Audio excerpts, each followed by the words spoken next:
میرا قرآن ہے میرا منشور، میرا قرآن ہے میرا منشور، میرا قرآن ہے میرا منشور۔ اعوذ باللہ من الشیطان الرجیم، بسم اللہ الرحمن الرحیم۔ قد سمع اللہ قول التي تجادلك في زوجها وتشتكي إلى الله واللہ یسمع تحاورکما ان اللہ سمیع بصیر۔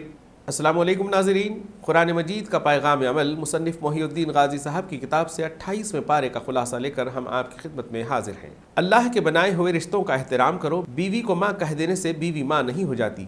ایسے غلط تصورات ذہن سے نکالو، ایسی جھوٹی باتوں کا ایمان سے کوئی جوڑ نہیں۔ یاد رکھو اللہ کی پابندیوں کو توڑنا کفر ہے اور ان پابندیوں کا احترام کرنا ایمان کا تقاضا ہے۔ اللہ تمہاری سرگوشیوں سے پوری طرح آگاہ رہتا ہے۔ گناہوں کے لیے سرگوشی کرنا گناہ ہے اور نیکی کے لیے سرگوشی کرنا نیکی ہے۔ سرگوشی کے سلسلے میں ہوشیار رہو، یہ شیطان کا خاص ہتھیار ہے۔ وہ اس کے ذریعے مومنوں کے دلوں کو رنج پہنچانا چاہتا ہے۔ شیطانوں کے شر سے بچنے کے لیے اللہ کا سہارا لو۔ مجلس کے تقاضوں کو سمجھو اور مجلس کے آداب کا خیال رکھو۔ جب کشادگی پیدا کرنے کا موقع ہو تو کشادگی پیدا کرو، جب اٹھ جانے کا موقع ہو تو اٹھ جاؤ۔ اللہ نے ہدایت دے کر تم پر مہربانی کی ہے۔ تم نمازوں کا اہتمام کرو، زکوٰۃ دو اور اللہ اور اس کے رسول کی اطاعت کرو۔ ایمان کے تقاضے پورے کرو اور ان لوگوں سے دوستی نہ رکھو جو اللہ اور اس کے رسول کے مخالف ہیں، چاہے وہ تمہارے باپ ہوں یا بیٹے ہوں یا بھائی ہوں یا خاندان کے دوسرے لوگ ہوں۔ یہ تمہارے ایمان کا امتحان ہے۔ ایمان میں سچے ثابت ہوگے تو اللہ کی پارٹی میں شامل ہو جاؤ گے۔ شیطان کی پارٹی گھاٹے میں رہنے والی ہے اور اللہ کی پارٹی کامیاب رہنے والی ہے۔ تم اللہ کی پارٹی کو چھوڑ کر شیطان کی پارٹی میں شامل نہ ہو جاؤ۔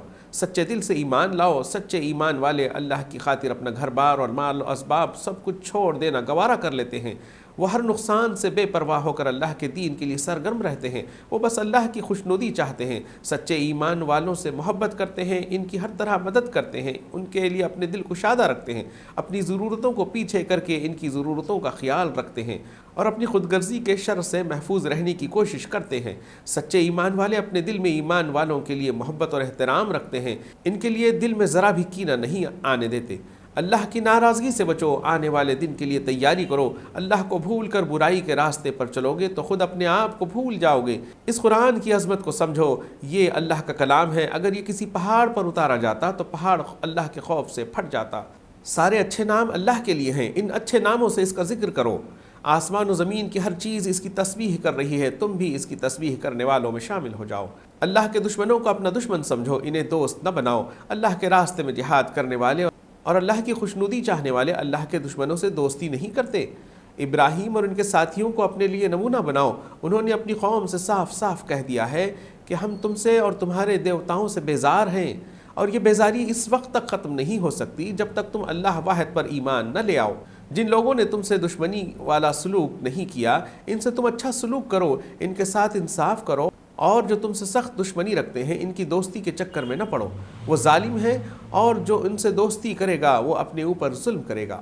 مومن عورتیں ہجرت کر کے تمہارے پاس آئیں تو انہیں پناہ دو، انہیں کافروں کی طرف نہ لوٹاؤ، ان کی شادیوں کا اپنے ہاں انتظام کرو۔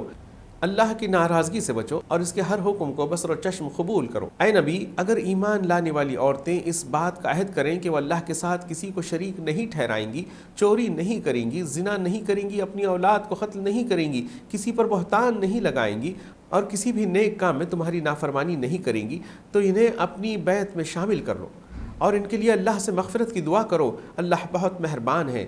جو عہد کرو پورا کر کے دکھاؤ۔ اللہ کے راستے میں جنگ درپیش ہو تو سیسا پلائی ہوئی دیوار بن جاؤ۔ یہود و نصارہ کی طرح ایسا رویہ نہ اپناؤ جس سے رسول کو تکلیف ہو اور دین کو نقصان پہنچے۔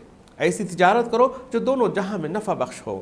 سچے دل سے ایمان لاؤ اور اللہ کے راستے میں جان و مال سے جہاد کرو۔ اللہ کے مددگار بن جاؤ، جس طرح عیسیٰ کی پکار پر حواریوں نے کہا ہم اللہ کے مددگار ہیں۔ اللہ کا احسان مانو، اگر اللہ رسول نہ بھیجتا تو تم کھلی ہوئی گمراہی میں پڑے ہوتے۔ قرآن کی تلاوت کرو، اللہ کی کتاب اور حکمت کی تعلیم حاصل کرو، اپنی شخصیت کو سنوارو۔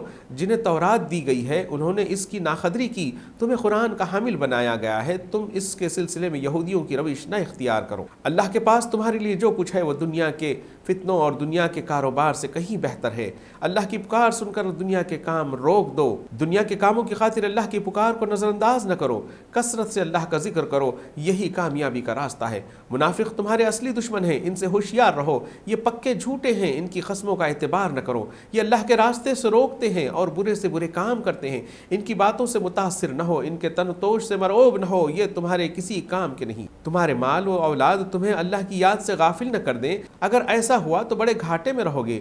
اللہ کی دی ہوئی دولت میں سے اللہ کی راہ میں خرچ کرو اور نیک لوگوں کے راستے پر چلو۔ ابھی دولت بھی ہے اور نیک بننے کا موقع بھی ہے، بعد میں حسرت کرو گے، نہ دولت رہے گی اور نہ موقع رہے گا۔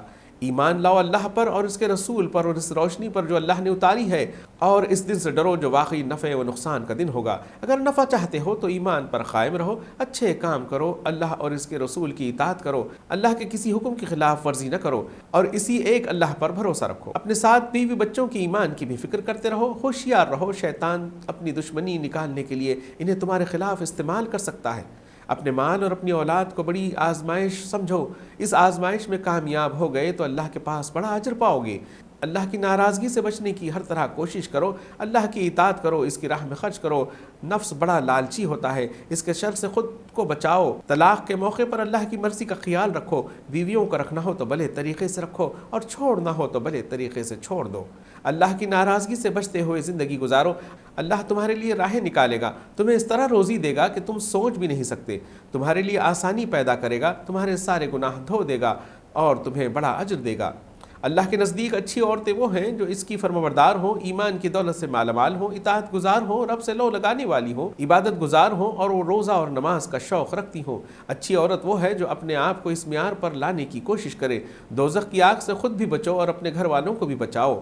اللہ کی طرف پورے اخلاص کے ساتھ لوٹ آؤ، فکر کرو کہ قیامت کے روز اللہ تمہیں نور کامل عطا کرے اور تمہاری بخشش فرما دے۔ عبرت پکڑو نوح کی بیوی اور لوط کی بیوی سے، دونوں اللہ کے نیک بندوں کی بیویاں تھیں، مگر انہوں نے اپنے شوہروں کے ساتھ بے وفائی کی، ان کے شوہر ان کے کچھ کام نہیں آئے اور وہ جہنم کے حوالے کر دی گئیں۔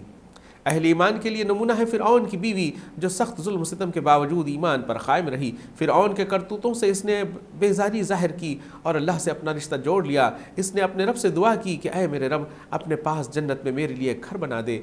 اسی طرح اہل ایمان کے لیے نمونہ ہے عمران کی بیٹی مریم، اس نے اپنی عصمت کو دل و جان سے عزیز رکھا، اپنے رب کی ہر بات کو سچ مانا اور زندگی بھر اسی کی ہو کر رہی۔